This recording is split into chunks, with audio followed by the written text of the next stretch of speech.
मादा युग्मोद्भिद का विकास एवं उनका परिवर्तन, जिसके अंतर्गत हम पहले सबसे पढ़ने वाले हैं पहले अंडक एवं गुरु बीजाणु पर्ण। जैसा कि हमने पिछले अध्याय में पढ़ाई है कि भाई पुष्प के मुख्य रूप से 4 भाग होते हैं, बाह्य दलपुंज, दलपुंज, पुमंग और जायान। पुमंग के बारे में हम पढ़ चुके हैं। और ये जो अंडक या गुरु बीजाणु पर्ण है ये आपके जायान से संबंधित है।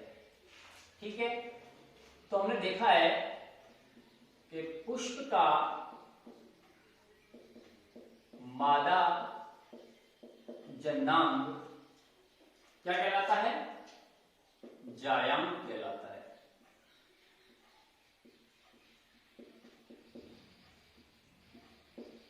जिस प्रकार हमने देखा था कि किसी पुष्प का जो नर जन्नांग भाग है वो पुमंग कहलाता है, उसी प्रकार किसी भी पुष्प का मादा जन्नांग जो भाग होता है वो कहलाता है आपके जायांग। ठीक है, और जो जायांग होता है, जायांग यह पुष्प का सबसे अंतिम या भीतरी चक्र होता है। कहने का तात्पर्य यह है कि जो 4 चक्र पाए जाते हैं पुष्प में, बाह्य दल, दल, पुमंग और जायांग, तो जो जायांग का जो नंबर है वो सबसे अंत में आता है, या हम कह सकते हैं कि जो जायांग है ये पुष्प का सबसे अंतिम पार्ट होता है, अंतिम चक्र होता है। ठीक, जायांग का जो निर्माण होता है वो ओव्यूल्स यानी अंडकों से होता है। इसका मतलब क्या हुआ कि जो जायांग की जो इकाई होती है वो कौन होती है? वो ओव्यूल्स होते हैं। यानी हम कह सकते हैं कि जायांग की इकाई अंडक होती है। जिस प्रकार पुमंग की इकाई पुंकेसर होती है, उसी प्रकार जायांग की जो इकाई होती है वो कौन होती है? ओव्यूल होती है या अंडक होती है। अब जायांग में जो अंडक है वो 2 प्रकार से व्यवस्थित हो सकते हैं। जायांग में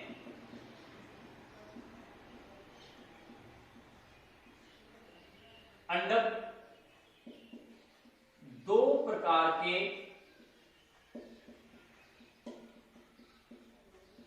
हो सकते हैं। 2 प्रकार के हो सकते हैं। कौन कौन से? एक होता है आपके पृथक या वियुक्तांडकी, पृथक या वियुक्ता अंडकी। तो इस प्रकार का ये अंडक होते हैं जो जब जायांग में 2 से अधिक अंडक क्या होते हैं? एक दूसरे से मुक्त रहते हैं, एक दूसरे से मुक्त रहते हैं, तो इसे पृथक या वियुक्तांडकी कहते हैं। तो इसे हम पृथक या वियुक्तांडकी कहते हैं। यानी जायांग में 2 या 2 से अधिक अंडक पाए जा रहे हैं और साथ ही साथ वह अंडक एक दूसरे से क्या हो? स्वतंत्र हो, एक दूसरे के साथ में जुड़े हुए ना हो। तो इस प्रकार की जो अंडक होंगे वो पृथक या वियुक्तांडकी कहलाएंगे। इसका उदाहरण है आपके जो रेननकुलस कुल के जो पादप होते हैं उनके अंदर इस प्रकार की व्यवस्था पाई जाती है। रेनकुलस कुल में इस प्रकार की व्यवस्था पाई जाती है। और जो दूसरा प्रकार के जो अंडक होते हैं वो होते हैं युक्तांडपी। इसका बिल्कुल विपरीत, जब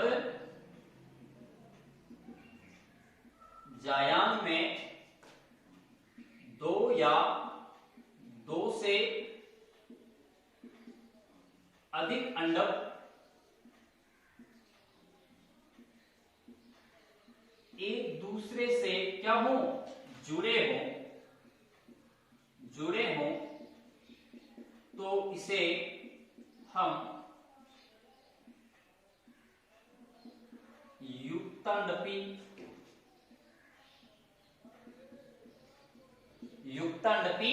कहते हैं। मतलब दोनों प्रकार के जो अंडक है वो यदि एक दूसरे से जुड़े हुए हैं, स्वतंत्र नहीं है, तो उन्हें हम क्या कहते हैं, युक्तांडपी। और ये पिटूनिया में इस प्रकार की व्यवस्था पाई जाती है। ठीक है, तो ओव्यूल्स क्या है, पुष्प का मादा जननांग भाग होता है। ये पुष्प का सबसे अंतिम या सबसे भीतरी चक्र होता है।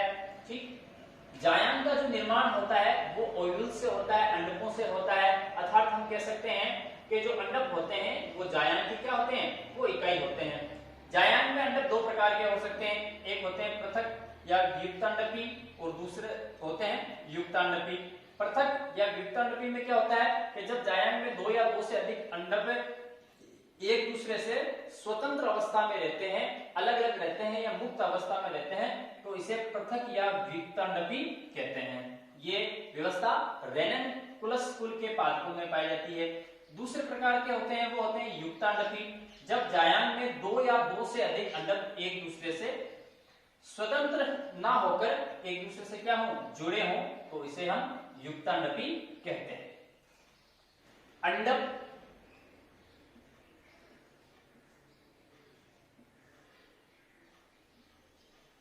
बीजांड धारण करने वाली रूपांतरित पर्ण होती है। यानी अंडक के अंदर क्या होते हैं, अंडक के अंदर होते हैं बीजांड होते हैं। अंडक के अंदर क्या पाए जाते हैं, बीजांड पाए जाते हैं। और जो अंडक है वो बीजांड को धारण करने वाली, रखने वाली एक प्रकार से रूपांतरित पर्ण होती है। अतः अंडक को क्या कहते हैं, गुरु बीजाणु पर्ण भी कहते हैं। क्या कहते हैं इसको, गुरु बीजाणु पर्ण भी कहते हैं।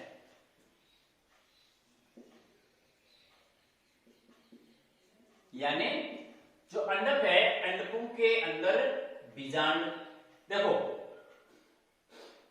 जायांग किससे मिलकर बना हुआ है, अंडकों से। और अंडक के अंदर क्या होते हैं, बीजांड होते हैं। और ये जो अंडक है वो बीजांड को धारण करने वाली रूपांतरित पर्ण होती है, इसीलिए अंडक को गुरु बीजाणु पर्ण भी कहते हैं। अब यदि हम इसके मुख्य भागों की बात करें जायांग की, जायांग में मुख्य रूप से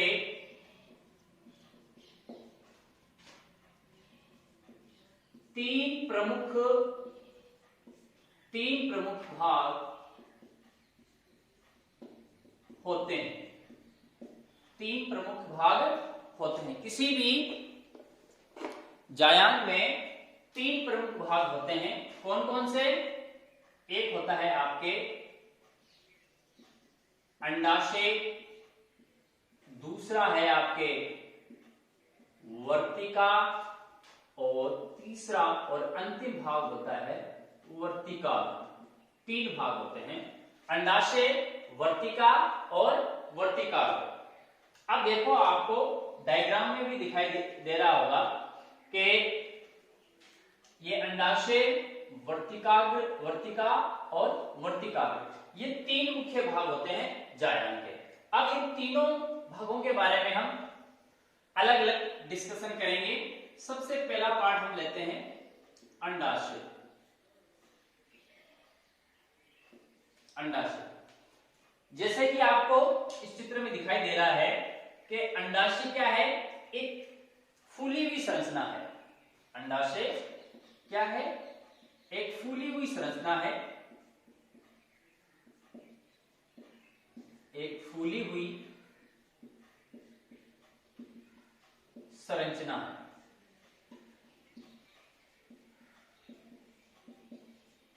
अंडाशय में एक या एक से अधिक कोष्ठ पाए जाते हैं। कोष्ठ पाए जाते हैं, ठीक है।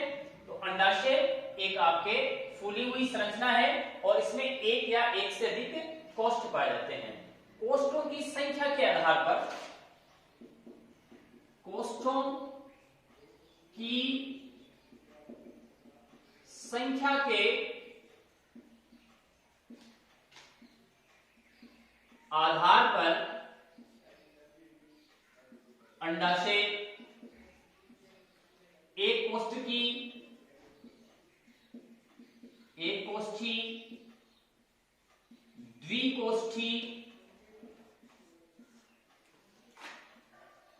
त्रिकोष्ठी या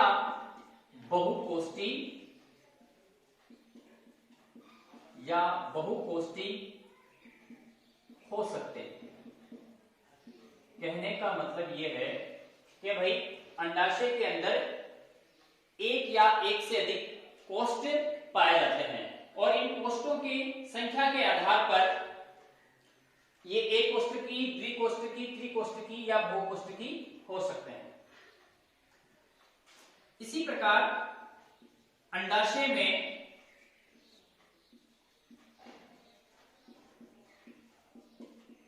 अंडकों की संख्या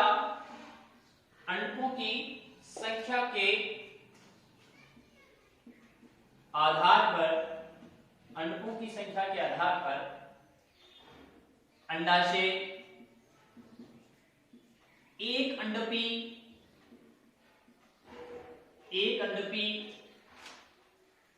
द्विअंडपी,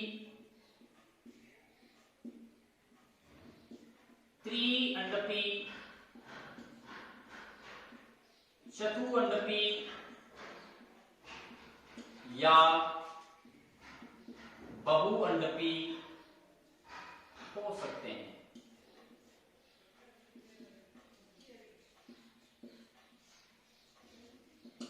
यानी कोष्ठों की संख्या के आधार पर और अंडाशय में अंडकों की संख्या के आधार पर अंडाशय अलग अलग प्रकार के हो सकते हैं। कोष्ठों को यदि हम कोष्ठों की बात करें तो एक कोष्ठकी, द्विकोष्ठकी और त्रिकोष्ठकी हो सकते हैं और अंडकों की संख्या के आधार पर ये एक अंडपी, द्विअंडपी, त्रिअंडपी, चतुअंडपी, पंचअंडपी, षष्ठअंडपी या बहुअंडपी हो सकते हैं। चूंकि अंडाशय में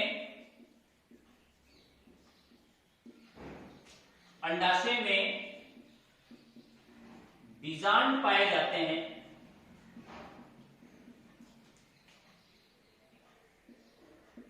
चूंकि अंडाशय में बीजांड पाए जाते हैं अथवा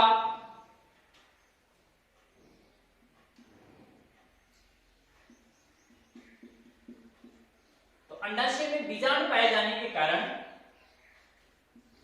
इसे गुरु बीजाणुधानी भी कहते हैं। तो पहला भाग है आपके अंडाशय। फिर से देख लीजिए, अंडाशय क्या है, एक फूली हुई संरचना है। अंडाशय में एक या एक से अधिक कोष्ठ पाए जाते हैं। जब एक कोष्ठ पाया जाता है तो उसे हम एक कोष्ठकी कह देते हैं। जब दो कोष्ठ पाए जाते हैं तो उसे हम द्विकोष्ठकी अंडाशय कहते हैं। इसी प्रकार त्रिकोष्ठकी, चतुर्थकोष्ठकी या बहुकोष्ठकी अंडाशय होते हैं। जब अंडाशय में अंडकों की संख्या एक या एक से अधिक होती है तो उसके आधार पर भी अंडाशय अलग अलग प्रकार के होते हैं। जब अंडाशय में सिर्फ एक अंडक पाया जाता है तो उसे एक अंडपी, दो होते हैं तो द्विअंडपी, इसी प्रकार त्रिअंडपी, चतुअंडपी या बहुअंडपी अंडाशय हो सकते हैं। क्योंकि अंडाशय में बीजांड पाए जाते हैं, बीजांड पाए जाने के कारण इसे गुरु बीजाणुधानियां भी कहते हैं। दूसरा भाग है, पहला अंडाशय हो चुका है, दूसरा आता है आपके वर्तिका, स्पाइरल। देखिए यहां पर ये वर्तिका, ये वाला पार्ट है वो वर्तिका होता है। तो यह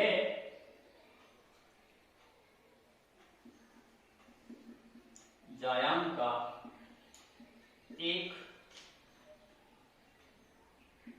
नलिकाकार भाग होता है, नलिका के समान एक भाग होता है। ठीक है, ये जायांग का एक नलिकाकार भाग होता है। इसका मुख्य जो कार्य है कि यह परागण के समय, यह भाग परागण के समय पराग नलिका को रास्ता प्रदान करती। ये जो पार्ट होता है वर्तिका, ये जब परागण की क्रिया होती है उस समय पराग नलिका को रास्ता प्रदान करता है। ठीक, और इसके शीर्ष पर आप देखो, वर्तिका के यदि आप शीर्ष पर आप देखोगे तो इसका अंतिम और थर्ड पार्ट होता है वर्तिकाग्र, यानी ये अपने शीर्ष पर वर्तिकाग्र को धारण करके रखता है। तो वर्तिका अपने शीर्ष पर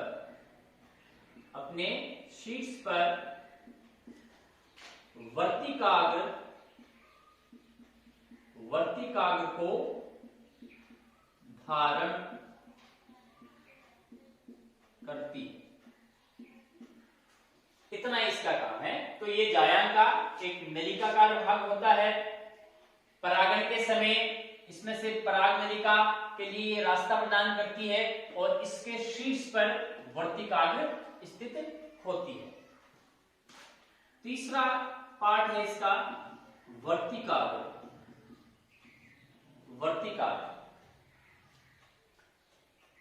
जैसा कि अभी हम देखा ही है कि ये जायांग का सबसे क्या होता है, ऊपरी भाग होता है। और परागण के समय जब परागण होता है, परागण यानी पहले भी मैंने आपको बताया था कि किसी पुष्प के पुंकेसर के माध्यम के द्वारा जब उसी पुष्प या अन्य पुष्प के वर्तिकाग्र पर पहुंच जाते हैं, यहां पर वर्तिकाग्र पर पहुंच जाते हैं, तो उसे हम उस क्रिया को परागण कहते हैं। ये मानो पुंकेसर है, यहाँ पर ये वर्तिकाग्र यहाँ पर पहुंच जाएगा, उसके बाद में आगे इसका विकास होगा। तो ये जायांग का सबसे ऊपरी भाग होता है। यहां पर परागण के समय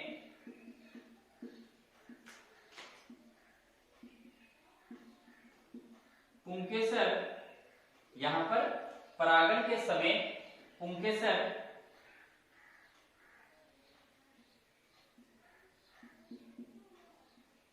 आते हैं, या हम कह सकते हैं यहां पर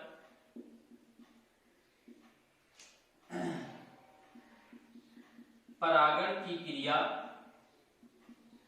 संपन्न होती है। कहां पर, वर्तिकाग्र। किसी दूसरे पुष्प के जो परागकण है, दूसरे पुष्प के परागण है, ये यहां पर उन परागकणों को ग्रहण किया जाता है वर्तिकाग्र पर। जब किसी दूसरे पुष्प के परागकण आएंगे तो उन पराग कणों को जो भाग ग्रहण करता है वो क्या कहलाता है? वर्तिकाग्र कहलाता है। अच्छा, वर्तिकाग्र की जो आकृति होती है अलग अलग पादपों में या अलग अलग पुष्पों में उनकी जो आकृति है वो अलग अलग हो सकती है। आवश्यक नहीं है कि सभी पुष्पों के वर्तिकाग्र में जायन के वर्तिकाग्र की जो आकृति है वो इसी प्रकार की हो, है ना।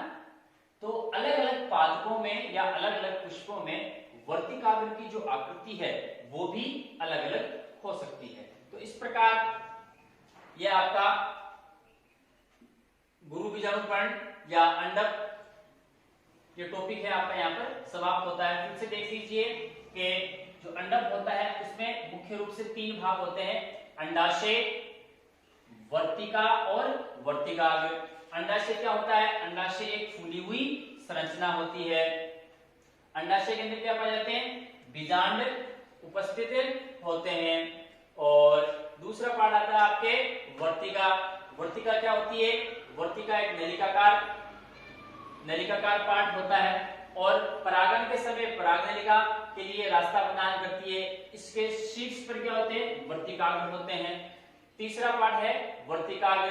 यहाँ पर परागन के समय वर्तिकाग्र वो हिस्सा होता है जहां पर परागन के समय पुष्प के जो पुंकेसर है उनको यहाँ पर ग्रहण किया जाता है। अलग अलग पुष्पों में अलग अलग पादपों में वर्तिकाग्र का जो आकार या आकृति है वो अलग अलग हो सकती है। अब अगला टॉपिक है हमारा बीजांड। तो यहाँ आपके सामने एक प्रति प्रकार का जो बीजांड है, बीजांड के अलग अलग प्रकार होते हैं। कुल 5 या 6 प्रकार के बीजांड पाए जाते हैं, वो हम आगे उस पर डिस्कस करेंगे। तो ये प्रति प्रकार का एक बीजांड है, उसकी संरचना यहाँ पर मैंने बनाई है और उसके बारे में हम पूरा देखेंगे। तो बीजांड है वो पाया कहा जाता है कि हमने बात की थी बीजांड अंडाशय में पाया जाता है। बीजांड कहां पाया जाता है? बीजांड अंडाशय के अंदर पाया जाता है। अब जो बीजांड होते हैं अंडाशय में बीजांड एक या एक से अधिक भी हो सकते हैं। आवश्यक नहीं हो कि एक अंडाशय में एक ही बीजांड पाए जाए, एक से अधिक बीजांड भी हो सकते हैं। तो अब यहां पर अंडाशय में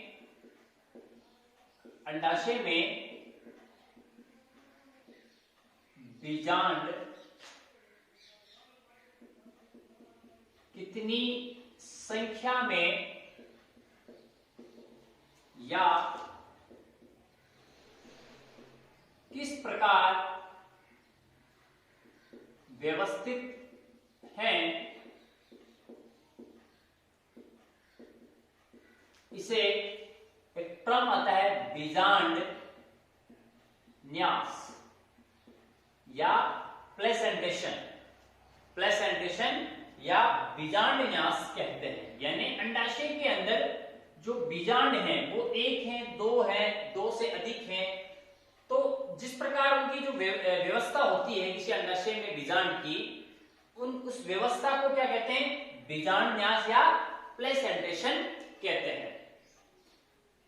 यदि हम एक पर्टिकुलर बीजांड की बात करें तो जो बीजांड होता है वो कैसा होता है? बीजांड अंडाकार और श्वेत संरचना है और उसका आकार क्या है? अंडाकार होता है। तो बीजांड अंडाकार या एक श्वेत संरचना है। अंडाशय में जो बीजांड होते हैं वो एक गतिनुमा संरचना, अंडाशय में बीजांड एक गद्दी नुमा संरचना से जुड़े रहते हैं, जिसे प्लेसेंटा क्या बोलते हैं? प्लेसेंटा, या हिंदी में आप कह सकते हो अपरा कहते हैं। तो अंडाशय में बीजांड, अभी हमने बात की कि अंडाशय के अंदर बीजांड पाए जाते हैं। तो बीजांड, अंडाशय के अंदर जो बीजांड है वो जिस संरचना के द्वारा बीजांड अंडाशय से जुड़ा हुआ है उस संरचना को हम प्लेसेंटा या अपरा कहते हैं। अधिकांश जो आवृतबीजी पादप होते हैं, लगभग 82% लगभग 82% आवृतबीजी पादपों में ये प्रत्येक प्रकार का जो बीजांड है वो पाया जाता है। तो 82% आवृतबीजी पादपों में एनाट्रोपस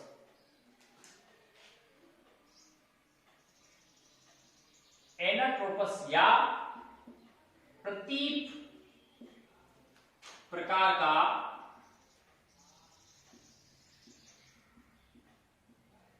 बीजांड पाया जाता है।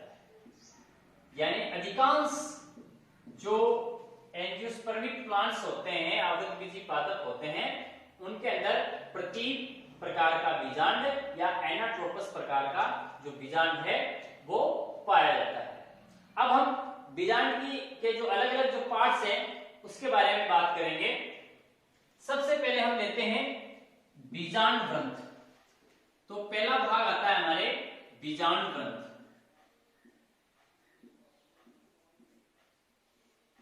क्या है? तो यह बीजांड का वह व्रंत है जो किससे जुड़ा होता है? प्लेसेंटा से, अपरा से जुड़ा रहता है, जो अपरा से जुड़ा रहता है। कौन? बीजांड व्रंत।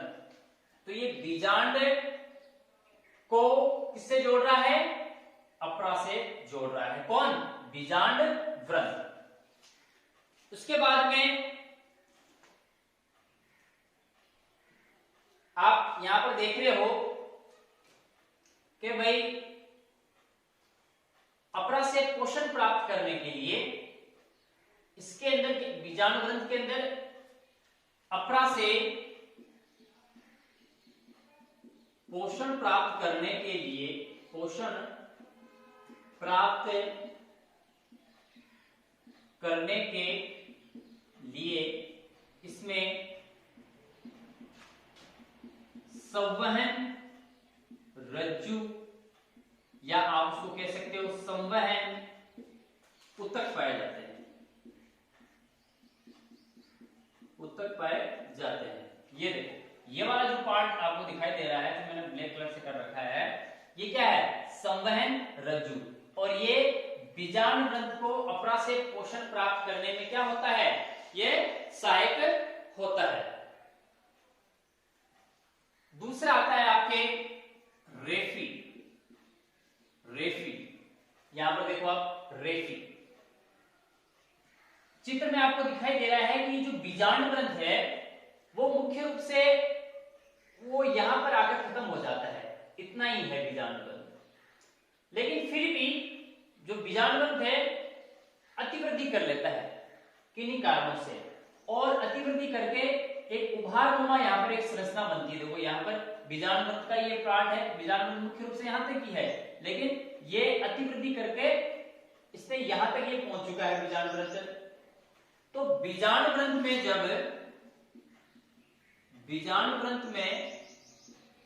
जब अतिवृद्धि, और वो भी कैसी? अनुलंब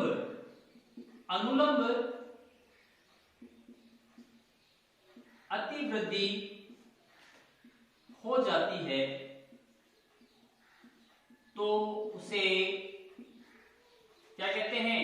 रेफी कहते हैं, तो उसे रेफी कहते हैं। जहां तक बीजाणुग्रंथ है, हालांकि ये पूरा बीजाणुग्रंथ ही है, लेकिन एक्चुअल में जो बीजाणुग्रंथ है वो यहां तक ही होना चाहिए था, लेकिन यहां पर बीजाणुग्रंथ ने क्या की, इसने वृद्धि कर ली, अतिवृद्धि कर ली, और अतिवृद्धि करने के कारण ये जो फूला हुआ जो भाग आपको दिखाई दे रहा है, उभरा हुआ जो भाग दिखाई दे रहा है, वो कहलाता है रेफी। अब अगला भाग आता है आपका, तीसरा भाग आता है नाभिका। नाभिका, ये देखो नाभिका। नाभिका क्या है कि बीजांड का मुख्य भाग बीजांड से, सॉरी बीजांड ग्रंथ से जिस स्थान या बिंदु पर जुड़ता है उसे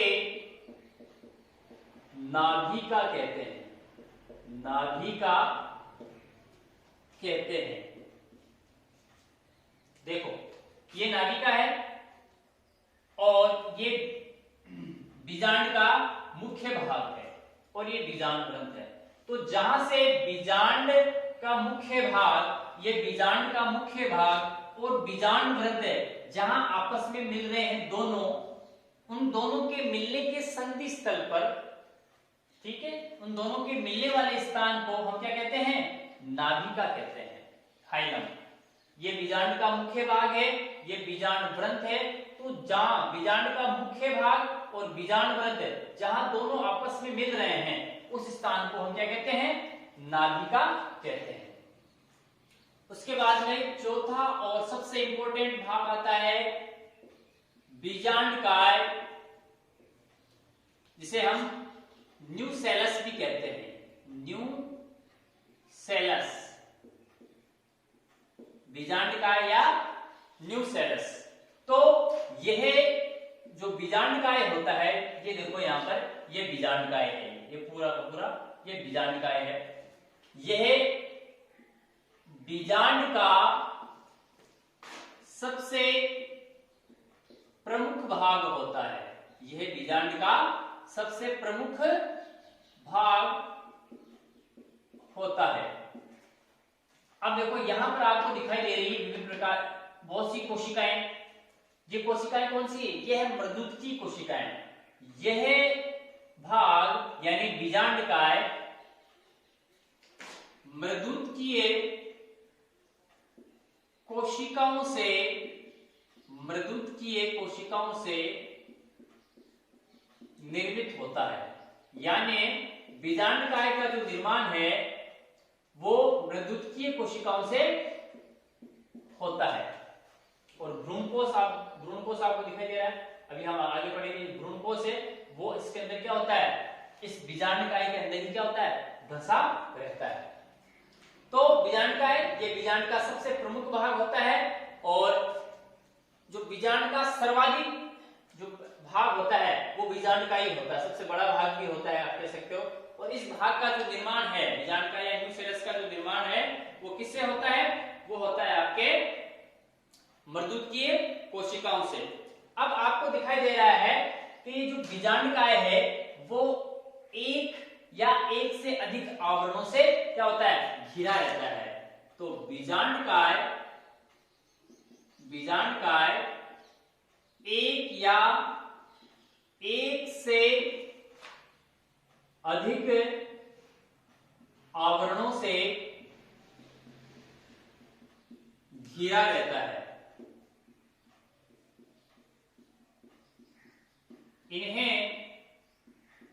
किन्हें आवरणों को, इन्हें क्या बोलते हैं, अध्यावरण कहते हैं, इन्हें अध्यावरण कहते हैं। देखिए ये आपका बीजांडकाय है, ये बीजांडकाय है, और इनको देखो ये आवरण घेरे हुए हैं, ये वाला ये वाला ये वाला, ठीक है ना, ये आवरण है, ये बीजांडकाय के क्या है, ये आवरण है।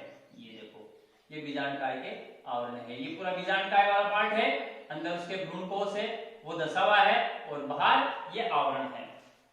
तो बीजांडकाय एक या एक से अधिक आवरणों से क्या होता है, घिरा रहता है। बाह्य आवरण को बाह्य अध्यावरण व अंदर के आवरण को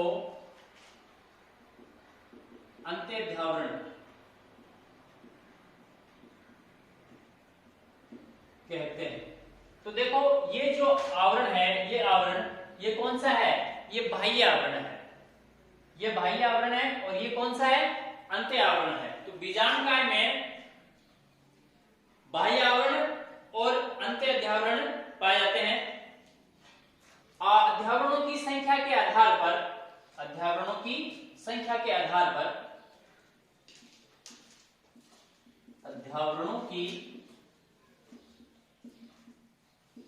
संख्या के आधार पर जो बीजांडकाय है वो अलग अलग प्रकार से हो सकते हैं। एक अध्यावरणी, जैसे यदि एक अध्यावरण हो तो उसे हम एक अध्यावरणी कहेंगे। यदि अध्यावरणों की संख्या 2 हो तो द्विअध्यावरणी, और यदि अध्यावरण हो ही ना ए अध्यावरणी, क्या कहेंगे हम उसे, ए अध्यावरणी कहते हैं।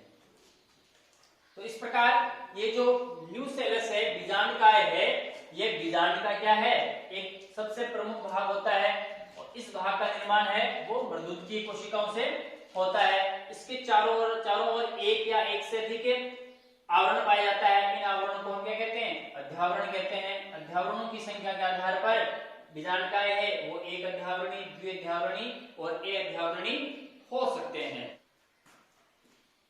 अगला है भ्रूणकोश, एम्ब्रियो सेक।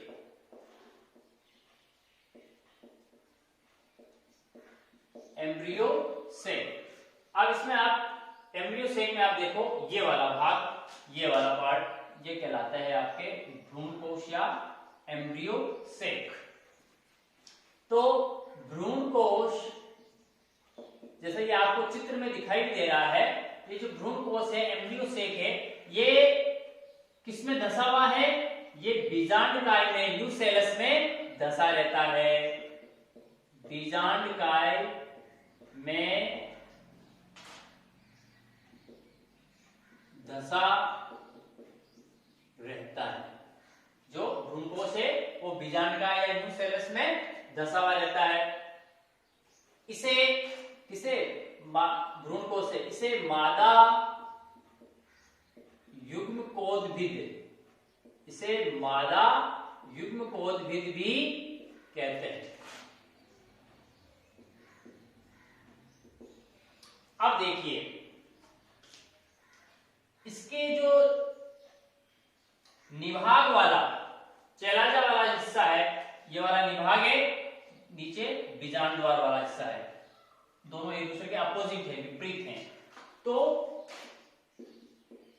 निभाग वाले छोर की ओर, निभाग वाले छोर की ओर 3 प्रतिमुखी कोशिकाएं, 1 2 3 है ना, 3 प्रतिमुखी कोशिकाएं पाई जाती हैं। कौन से हिस्से की तरफ, निभाग वाले हिस्से की तरफ। तो निभाग वाले छोर की ओर 3 प्रतिमुखी या इसे प्रतिध्रुवी भी कह सकते हो, प्रतिमुखी कोशिकाएं पाई जाती हैं। ठीक है। तथा अब बीजांड द्वार जो हिस्सा बीजांड द्वार की तरफ है, बीजांड द्वार की तरफ आप देखो, बीजांड द्वार की तरफ भी 3 कोशिकाएं पाई जाती हैं। बीजांड द्वार, निभाग वाले छोर की ओर भी 3 कोशिकाएं हैं, बीजांड द्वार के छोर की तरफ भी कितनी कोशिकाएं हैं, 3 कोशिकाएं हैं। बीजांड द्वार की तरफ 3 कोशिकाएं पाई जाती हैं। 3 कोशिकाएं पाई जाती है। कौन कौन सी? एक कोशिका को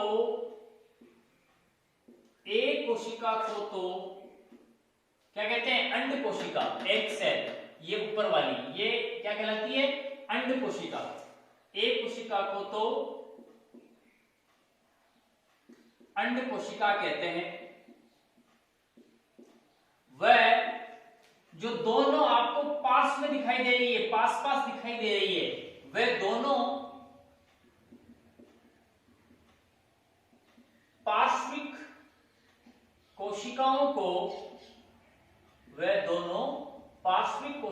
को, क्या कहते हैं? सहायक कोशिकाएं कहते हैं। सहायक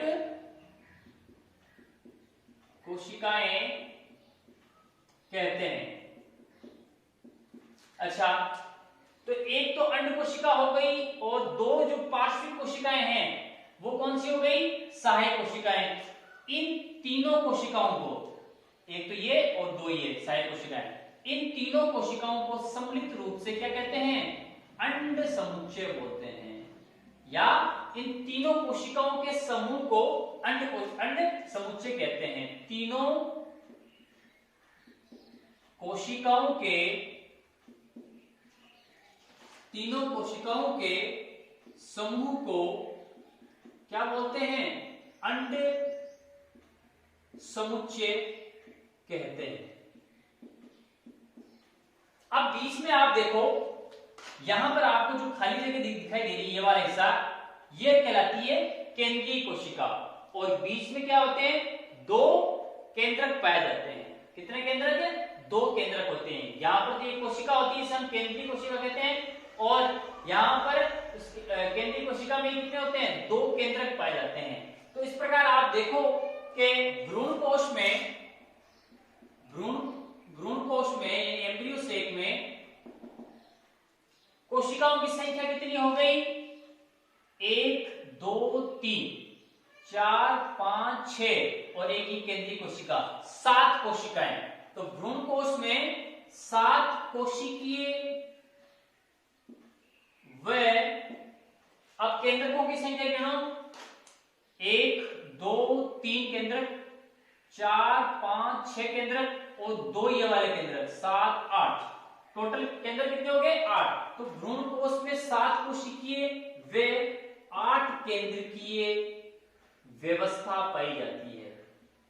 8 केंद्रकीय व्यवस्था पाई जाती है। कोशिकाओं की संख्या तो हो गई 7, 3 प्रतिमुखी, 3 ये अंड समुच्चय वाली, एक अंड कोशिका, 2 सहायक कोशिकाएं, 6 और एक ही हो गई आपकी केंद्रीय कोशिका। तो कोशिकाओं की संख्या तो हो गई 7। केंद्रकों की संख्या कितनी हो जाएगी? केंद्रकों की संख्या 3 इन कोशिकाओं के अंदर केंद्र होंगे, 3 ये 6 और एक 7 और एक ये 8 केंद्रक होते हैं और 7 क्या होती है? कोशिकाएं होती हैं। तो ये आपका है भ्रूण कोश। अब अगला आता है आपके बीजांड द्वार।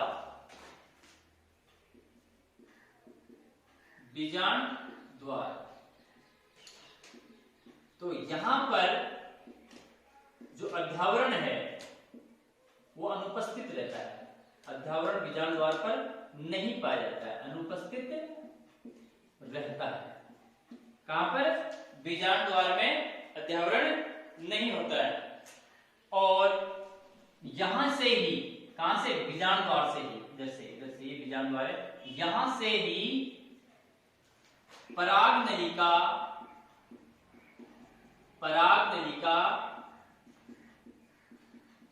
बीजांड में प्रवेश करती है।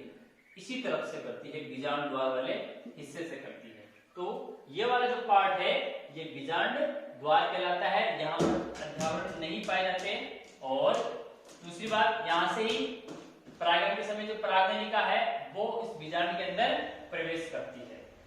उसके बाद में और अंतिम भाग होता है निभाग। ये वाला इसके बीजांड द्वार के बिल्कुल अपोजिट निभाग। तो यह भाग बीजांड द्वार के विपरीत होता है, बीजांड द्वार के विपरीत होता है तथा इसे